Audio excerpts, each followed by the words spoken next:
You're listening to a podcast by the Center for Action and Contemplation. To learn more, visit cac.org.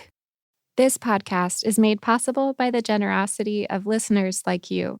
My name is Elizabeth, and from all of us at the Center for Action and Contemplation, thank you.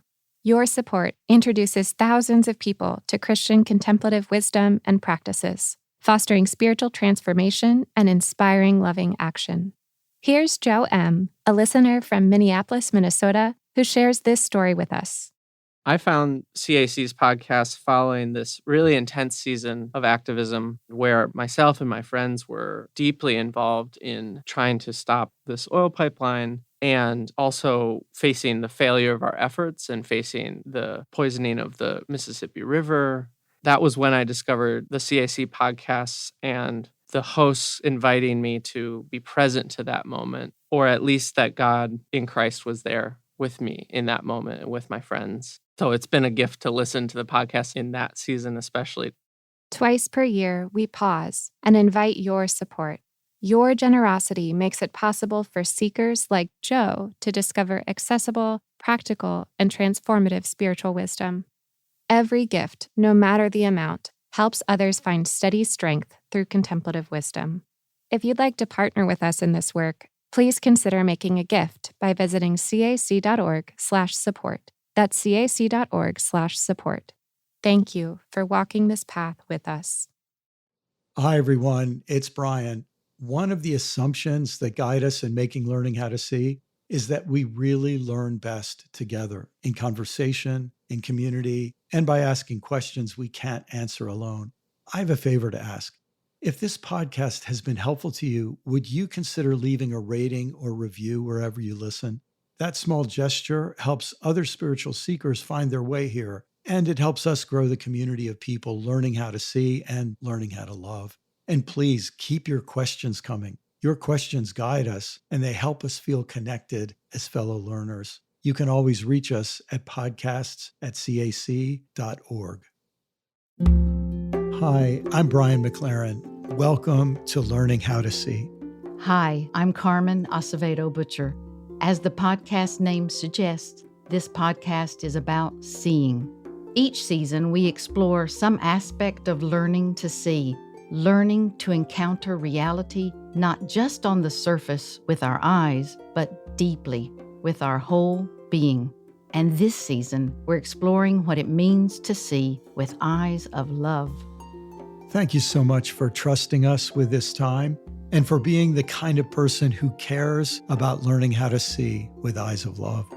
In today's episode, we're joined by Becca Stevens, Episcopal priest and founder of Thistle Farms, and we'll be considering the topic, loving as hosts, not as heroes. Becca's Southern accent made me feel right at home, reminded me of sweet tea and my mom's fried okra. Our conversation with Becca is uplifting and helpful and even inspiring, but it does cover sexual assault and trafficking, among other sensitive issues, and we want to give you a gentle heads up about that. So please take care of yourself as you listen.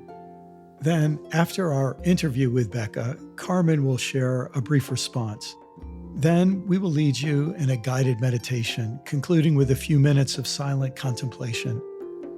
It is our hope and prayer that after our time together, you will feel recentered on what really matters, and that you will open your eyes with a deeper sense of love for all you encounter.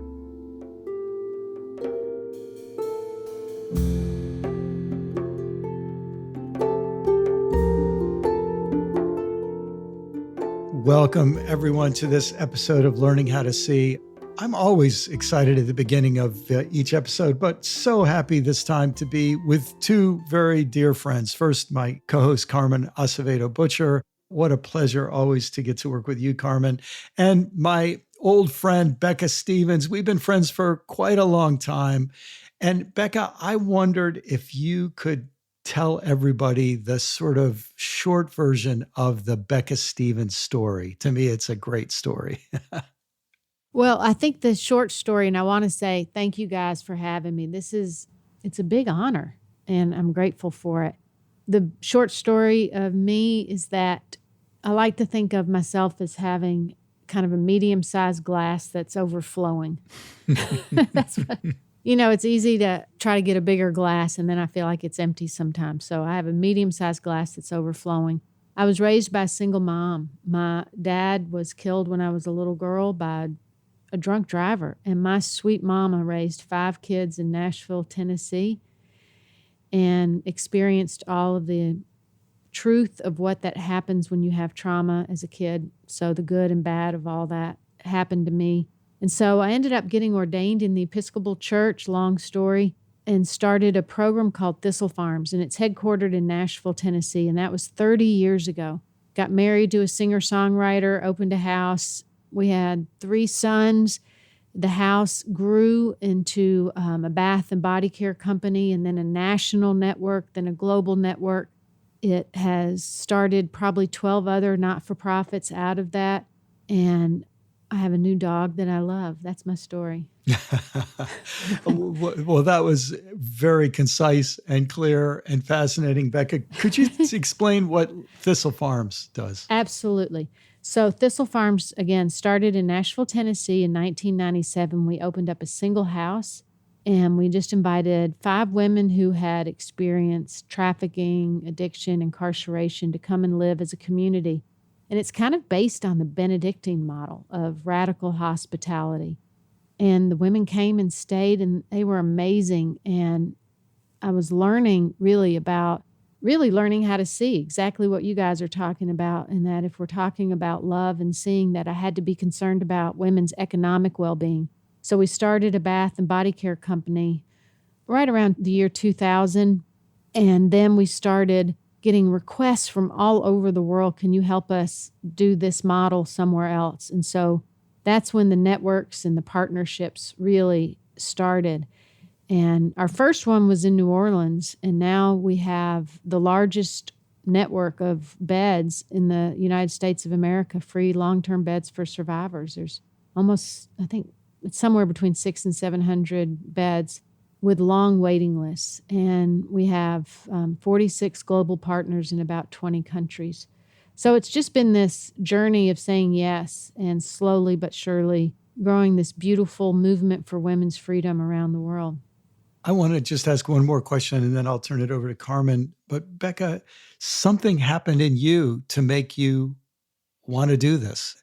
Could you tell us a little bit of the genesis story of how that began for you?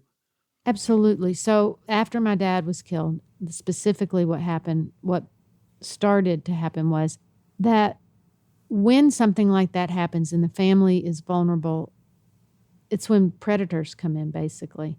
And mine happened to be one of the elders in our church who began to sexually abuse me, who was helping the family in a million different ways. Anyway, my first memory of it is actually in the fellowship hall of the church. So my sexual abuse began in a church, and it lasted for several years. And for me, it was learning about just how dangerous church can be and not helpful. But also at the same time, there was amazing things about the church community that I loved. There was the youth group. That was my first leadership positions were in a youth group. The Episcopal women's group, funded every bit of education I had through scholarships. I learned about the church bazaars, which helped me be a businesswoman. I learned a lot of good things and a lot of hard things. And I think it really I could imagine not necessarily what the women I was going to serve for the next 30 years were going through, but I could imagine a little bit about the fear and the dysfunction and the way early onset abuse, kind of seeps into the rest of your life. But when I started Thistle Farms, it was the idea of this is exactly what I would want to happen to me if I ended up on the streets. I want to be safe. I want it to be lavish. I want it to be slow burning, healing. I don't want anybody to try to do a quick fix, and I want freedom. I don't want authority. So we never have had authority live in the houses with the women because that just adds to the trauma for me. I needed a lot of space to figure out what healing looked like. I just want to say, Becca, when I was reading Snake Oil and you were telling the story, your Genesis story, the abuse and your father dying when you were so young, I was really struck also with how you eventually went back and spoke with the person, and just how you really were so brave in your own life. And then when I hear all the stories that you have of the different women who have come to you, I wonder if a lot of people might be thinking, wow, you're such a hero. And I know that that's something that you've talked about before, that the world doesn't really need more heroes. And you talked just a minute ago about the Benedictine model. You said we need more hosts. And I wondered if you could just talk about how that healing in community has happened. Maybe tell us a story, because for me, it's just so powerful. And so, like you said, you have such long waiting lists, and that just makes my heart kind of break a bit. I mean, because I know you're doing so much good, but can you just talk a little bit about the host aspect? Absolutely. I think people think doing justice is heroic work. And I love the saying in the Gospel of Luke that basically just says, I'm just a worthless servant doing no more than I've been asked. That's it. It's not that big a deal. And it's not that hard to love people. Like, it's not as complicated sometimes. It takes forever and it is hard sometimes. But really, the world doesn't need more heroes. It needs hosts. It needs people who are willing just to offer the time, the space, and the resources so people get to be the heroes of their own story. People want to be the hero of their own story. And I love that, again, back to the Gospels, when Jesus says, do this in remembrance of me, he gets up and he ties an apron around himself. That's the vestment of a servant. Yeah. Not a hero. It's not a cape. It's just an apron, and he gets down and he washes feet. And so it's a pretty good model. And, we want to think that it takes this heroic acts, or there's somebody that's going to swoop in and save us, and it's just not there. It's a community endeavor. Even the story of the Good Samaritan, the guy just drops the guy in the ditch off at a hotel and says, y'all take care of him and send me a bill, which is beautiful. But, he needed a community. And I wish that story wasn't called the Good Samaritan. I wish it was called the guy in the ditch.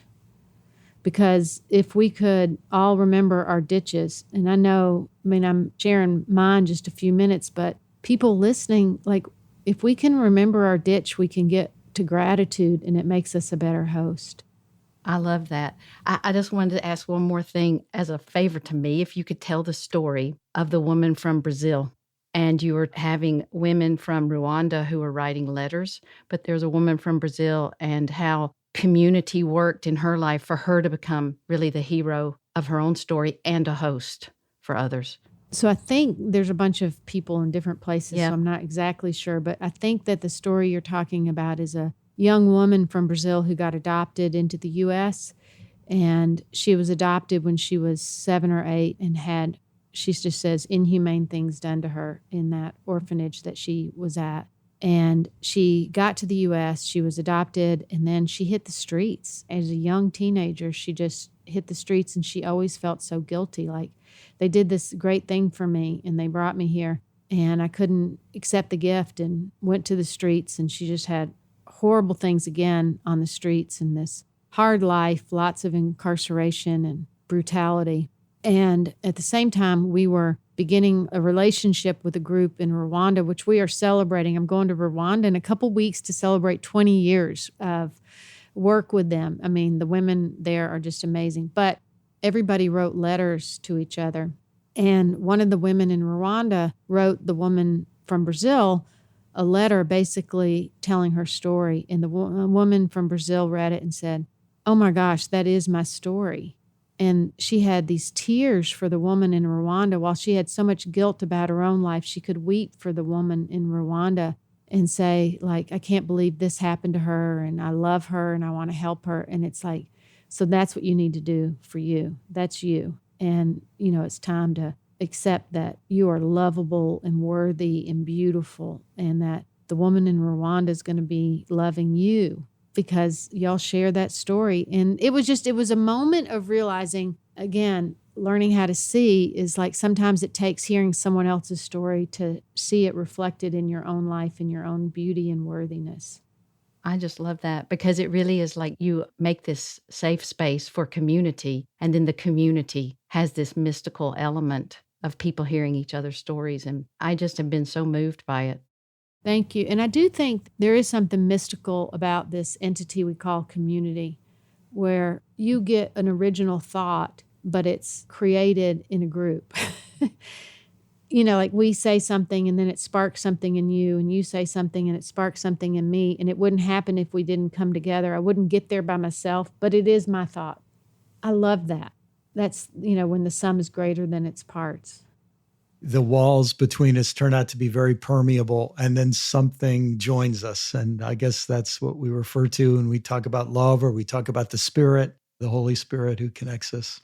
Becca, I loved what you said in this story about a woman who has a hard time seeing herself with eyes of love, and then she sees someone else with eyes of love, and that helps her then get permission to see herself with those same eyes of love. One of my adult daughters was visiting last week, and her 9-year-old was having a really hard time a few weeks ago. And my daughter said to my granddaughter, "You're a really good kid having a really hard time." and I thought that was so beautiful. And then she told me a few nights later, my daughter was downstairs cleaning the house somewhat intensely. I think we've all had those experiences where we're cleaning loud to express how we're feeling.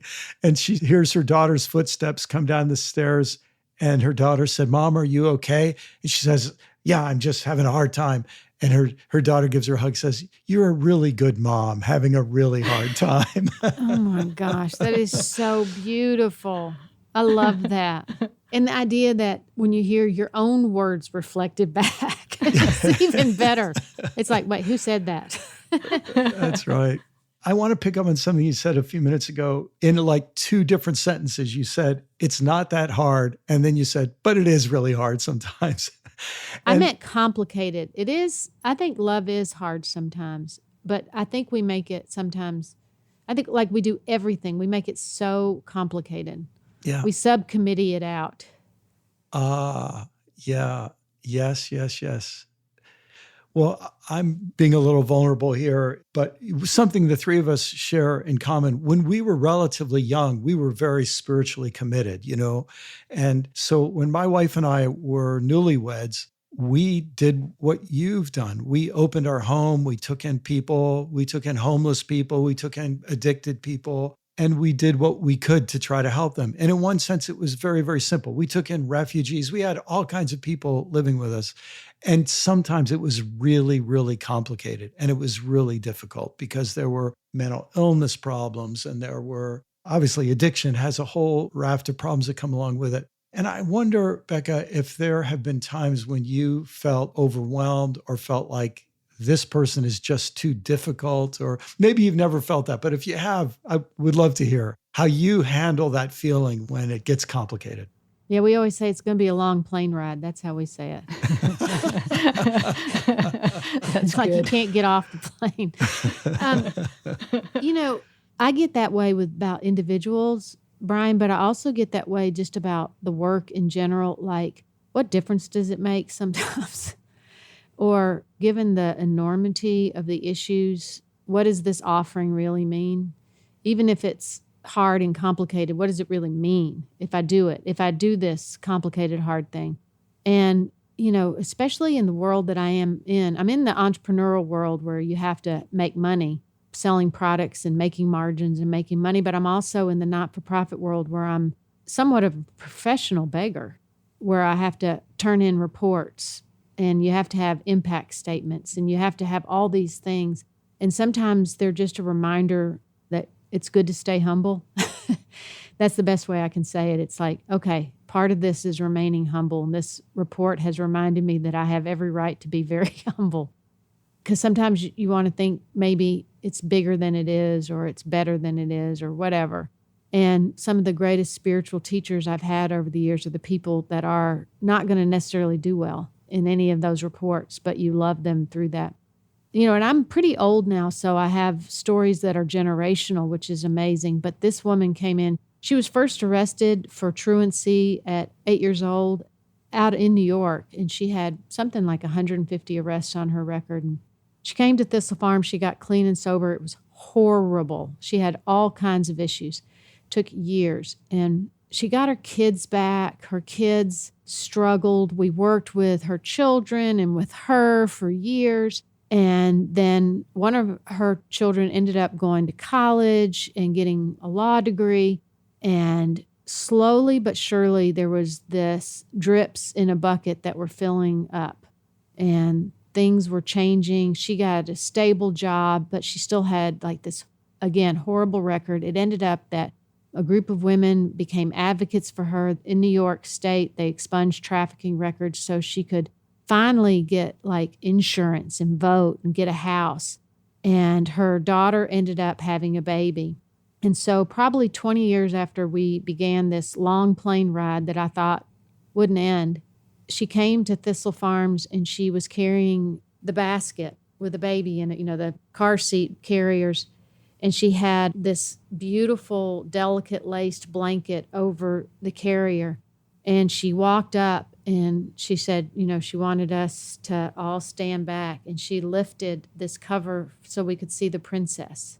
And this child was born without addiction, no addiction in her. This child was born with resources. This child was born into love. This child had everything that a child should have coming into this world. And I had this moment of like, if everything we've done for the last 20 years is for this baby, I'm okay with that.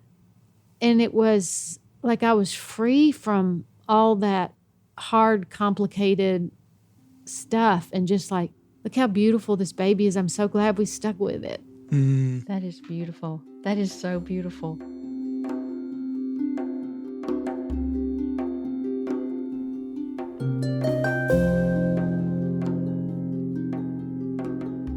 As I've been reading all of your work, you remind me of Hildegard of Bingen, who's one of my favorites, because of your understanding of plants and the slow healing process. And I wanted to just read a passage from Snake Oil that goes along with the story you just told. You said, I read about the marigold, that old common annual that I've seen all my life and not paid much attention to, that helps headaches and toothaches.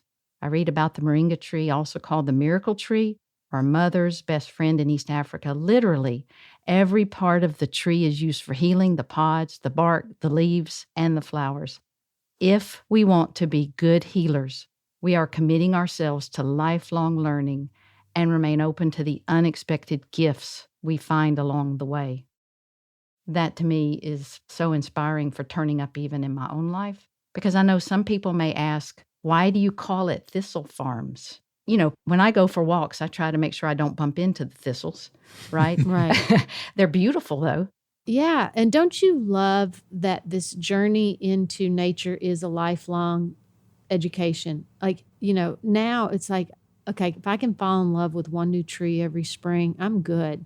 Like it's never ending. It's this pool that just keeps getting deeper when you start to learn, and especially with the things that we see, the common things that it's like, oh my gosh, this is so special. Now everything is so special. By the way, I'm not sure I would have named it Thistle Farms if I'd known for the rest of my life everybody was going to send me pictures of thistles. Like I'm walking in Argentina and I saw this and thought of you, and it's like, thank you so much for my 10,000 images of thistles. It's like if you say you like owls and then you get owls for the rest of your life at Christmas. It's the same thing. People go like, oh, she loves owls. I'll get this tea towel. Anyway, when I started walking in the alleys and, where the women were walking and sleeping and turning tricks, it was the last wildflower that was growing out there. There was thistles, just nasty thistles. And when you go to the Tennessee State Women's Prison, up through the chain link fence, there was thistles growing. And so it made sense to me, if I want to pick a flower to represent what we were doing, it was thistles. And thistles have this history of survival by brutality. And they also have the deepest taproot, so they can survive droughts and floods and everything. And they also have this beautiful, deep purple, soft center that is stunning. And as I got to know the thistles, I realized that they are used. You can go to Walgreens and you can get thistle extract put in teas because it regulates, how about this, your organs after trauma.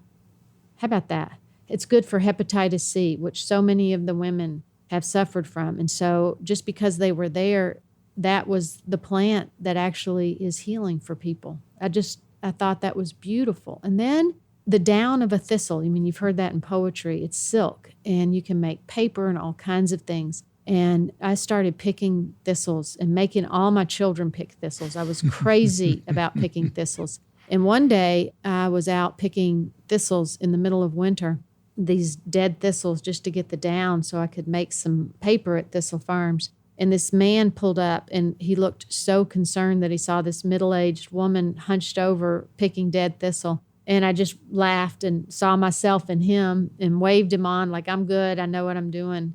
And I thought, I never figured out that I was actually going to be a thistle farmer. Like, I called it that kind of metaphorically, and I actually started that and thought, I am so lucky because I'm standing out in this half-dead field of thistle, and it's stunning. And if you can stand in a half-dead field of thistle and see the beauty of all creation, the whole world looks beautiful, no matter what anybody's saying, no matter what noise is out there. And it's like, we don't have to leave anybody behind. We can love, period. And the thistle has taught me so much. It's, again, back to the gospel, the harvest is plentiful, the laborers are few. That's thistle. Mm-hmm. That's beautiful. I'm sure there are some people listening who, as they've heard our conversation, they're thinking, I'm in the ditch. I'm the kind of person who is in deep, deep trouble right now. And then I think there are other people who are listening, and something is rising up in their heart. They're saying, things for me are fine. I sure wish I could help some other people who are in the ditch right now. And I wonder if you just might have a closing word for each of those two different kinds of people. Oh my gosh, just that anybody's listening is so kind. So the first thing is thank you. I don't have a word for any of that, but an abiding hope that all of us can dig up a new thought. Ralph Waldo Emerson talks about all revolutions begin with a single thought. And whether you're in the ditch or you're on the mountaintop, there's a space, if we can get there through contemplation and action, right? We can get to that one thought. And I've thought before in my life, like, I'll go halfway around the world for a new thought. Like, I'll do anything to have that rise up in me. And so that's my hope for the person in the ditch and the person that is something is stirring and exciting, is that you take that thought like a newborn, and you treat it tenderly and you give it space and you share it with a friend so it's real. And you write it down or you write it on your heart, but to honor that thought that grows in us. Thank you. Thank you, Brian. It's so fun to get to talk to you. It's my joy down in my heart. Where? I just wanted to say, too, Becca, that one of the things that I really appreciate about all the things you said, and then I'm going to ask if you can tell us where we can find you online, because what if we wanted to buy some of these oils or something? But you say that there may never be an adequate answer to the question of why there's suffering in the world. This is from Snake Oil. But faith asks us to engage the question deeply and with our whole hearts. And so one of the ways I thought that's very simple that we can engage with this is if we, want to help support Thistle Farms, where could we go? Absolutely. Carmen, thank you for reading. Thank you for sharing this time with me. It is an honor. And people can find me, beccastevens.org or thistlefarms.org. I'm happy to answer any questions, queries, hear anything anybody wants to tell me. And my email's on there, and I'm happy to listen. Thank you. Thank you for being with us, Becca. Thank you so much. Thank you.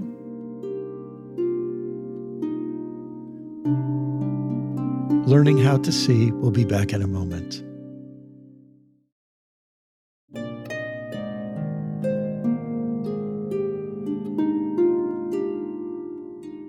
I loved our conversation with Becca Stevens.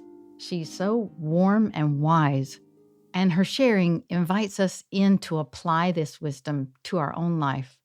And we find ourselves asking, how can I make this real in my day-to-day? So one of the things that she says that's really stuck with me is I like to think of myself as having kind of a medium-sized glass that's overflowing. It's easy to try to get a bigger glass, and then I feel like it's empty sometimes. So I have a medium glass that's overflowing. So counting our blessings. And she also talks about finding joy and replenishing her soul simply by drinking tea or walking and praying and knitting all at the same time. What ordinary ways can we find our medium-sized glass is overflowing? And she feels to me somewhat like a modern-day Hildegard of Bingen. She says at one point, "Don't you love that this journey into nature is a lifelong education? And if I can fall in love with one new tree every spring, I'm good." What could we learn today about the earth that could enrich our lives? Her stories about Thistle Farms in Nashville really moved me, and I'm sure you. How it is based on the Benedictine model of radical hospitality. And I love that she shows us the world doesn't need more heroes, it needs more hosts. As someone who spent the first half of my life trying to be a hero, I really appreciate that. I feel rest thinking about this and how she anchors it in Jesus, not wearing a hero's cape, but wrapping an apron around himself, getting down and washing feet. How can we focus on being hosts in our lives? And she reminds us, if we can remember our ditches rather than run from them, the times in our lives we struggled, we can experience more gratitude, which makes us in turn a better host. What is a ditch in your life that has, through grace and God's or love's sustaining presence, become a blessing? And then she reminds us with humor how much we complicate things unnecessarily. She says we make love so complicated we subcommittee it out. What's a part of your life and mine that we can make simple and more loving again? And she helps us see what to do when things do seem overwhelming, when we're trying to help someone or be there for others, when things get really complicated. She describes it as we always say it's going to be a long plane ride. In other words, we sometimes forget simply to have patience. How can we offer to God those areas where we are impatient and instead invite love in? And what does it mean, as Becca reminded us, that we need more hosts, not heroes, more caretakers of earth too? Becca reminds me of Catholic Worker Movement co-founder Dorothy Day, who said in House of Hospitality, "Love and ever more love is the only solution to every problem that comes up. If we love each other enough, we will bear with each other's faults and burdens. If we love enough, we are going to light that fire in the hearts of others. And it is love that will burn out the sins and hatreds that sadden us. It is love that will make us want to do great things for each other. No sacrifice and no suffering will then seem too much." I myself can forget this. When everything goes sideways in my life, when I try to do something right and it goes wrong, or when someone's needs seem out of reach of my help, I'll try to remember I can put on an apron and kneel to do something simple with big love. We consider together as community how we can put on an apron, kneel down, and do some kindness or some hard work that might make a positive difference. Where do you see yourself in this life that is a story of love? May you look out at your day, this day, with its quotidian tasks, asks, and its beloved family, friends, and strangers. And may we see ourselves together as love, as having resources of God's love within us that we can return to as we put on our aprons and kneel into the very wounds we all have and those of the world, and give generously with and to all aspects of our daily, ordinary lives with extraordinary love.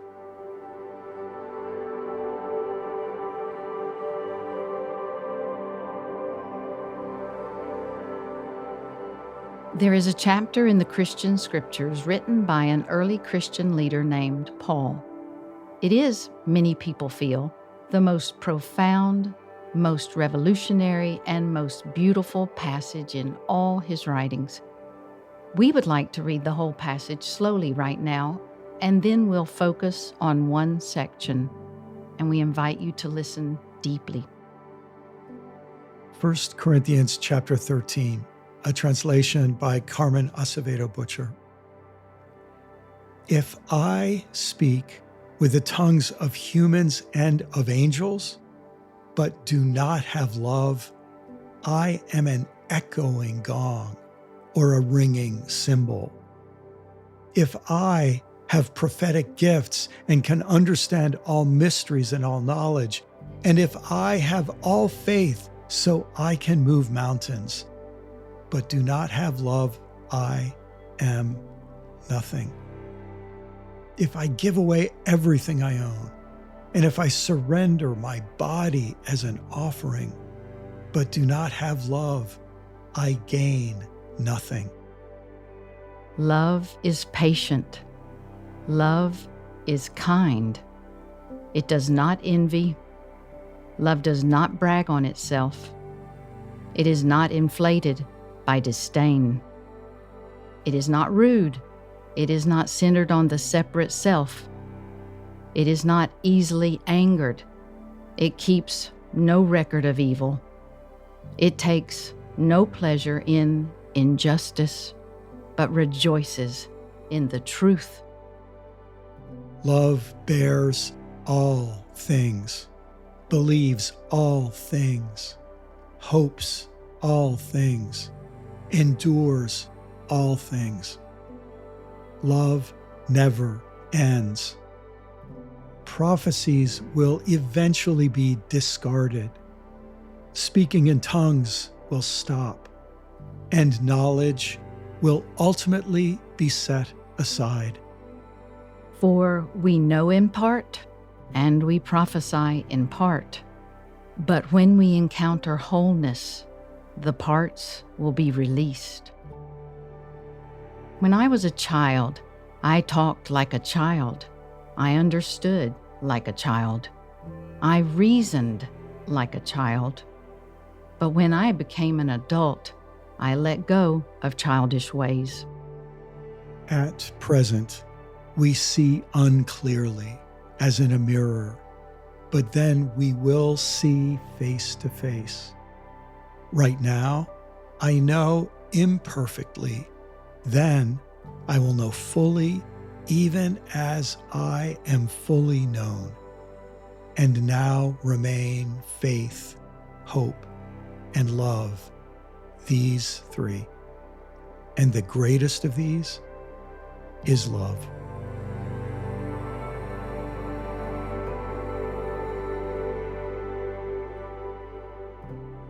Today, we'd like to focus on the second section of this passage, which is very short and focuses our attention on two key words, patience and kindness.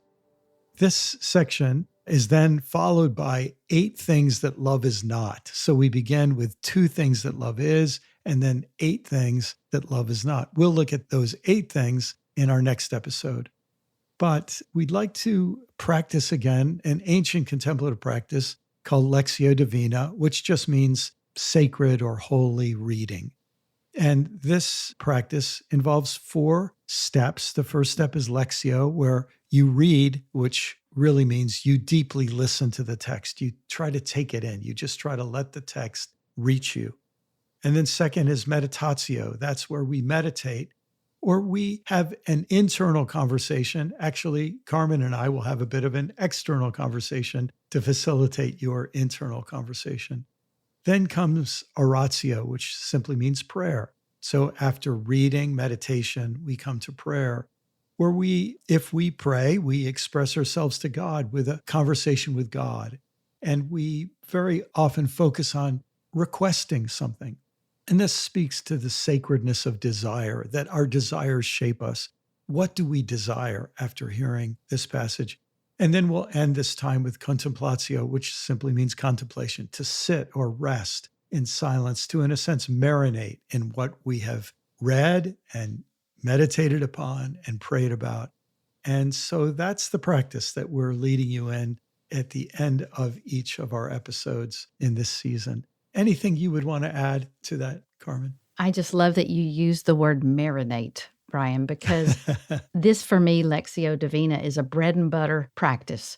And I always love thinking about it as Lectio being take a bite, and then meditatio being chew, and then oratio being savor and taste, and then contemplatio being digest. And so for me, I look at these two very powerful sentences. They're very simple. Love is patient. Love is kind. And you have patient, the heart of which and the root of which is suffering, the human condition. And then we have kind, which is related to kin and literally means how you would treat your family. So we would hope that would be with real kindness, right? So I sit with these and just think they can really teach us so much just by us chewing on them.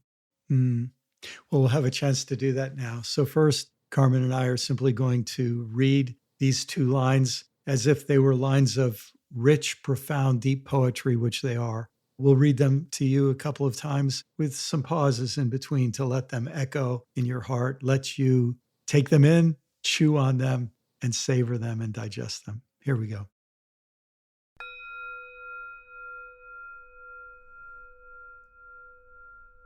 Love is patient. Love is kind.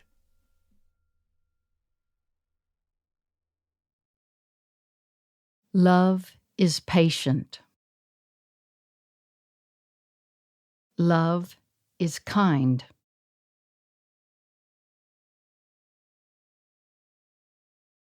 Love is patient. Love is kind. Love is patient. Love is kind.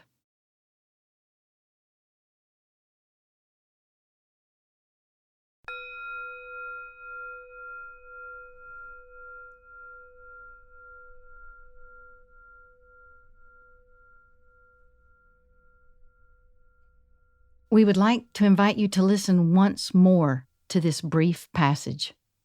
And then we invite you to respond with a request or a desire, whatever comes up in your heart.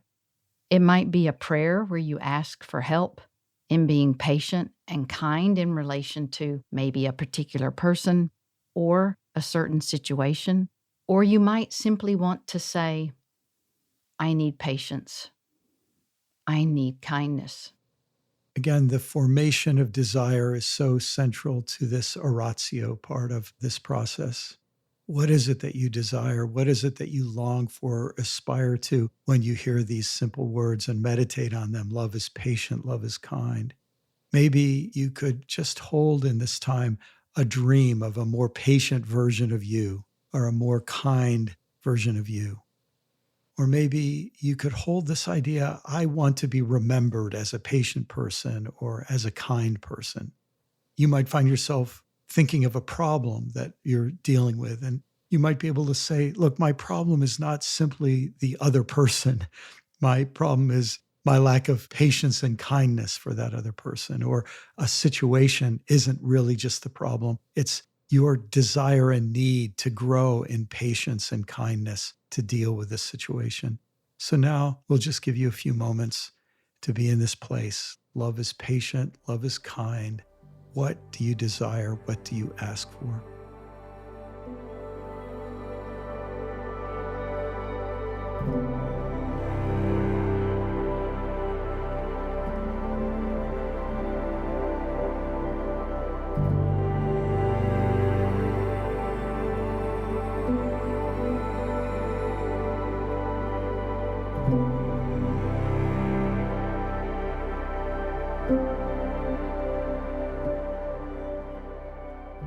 And now in this silence that is also patience, this silence that is also kindness, we sit and listen to the silence and with the silence and as the silence. And now we invite you to be fully present to this patience and this kindness.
We thank you for investing this time in learning how to see, whether it's your first time with us or you've been with us for many episodes and many seasons.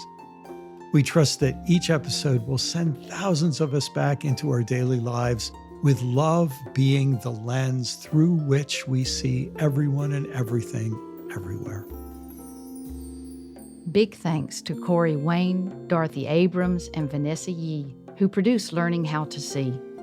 Thanks to April Stace for her musical support. This episode was edited and mixed by the team at Sound On, Sound Off. To learn more about their work, visit soundonsoundoff.com. Thanks to the Center for Action and Contemplation for making Learning How to See possible. And special thanks to you for your investment of time.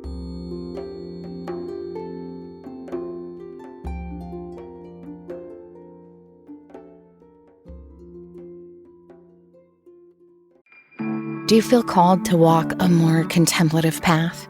The Center for Action and Contemplation is an educational nonprofit supporting the journey of inner transformation. Our programs and resources will help grow your consciousness, deepen your prayer practice, and strengthen your compassionate engagement with the world. Learn more about our resources, such as publications, podcasts, email series, and events at www.cac.org.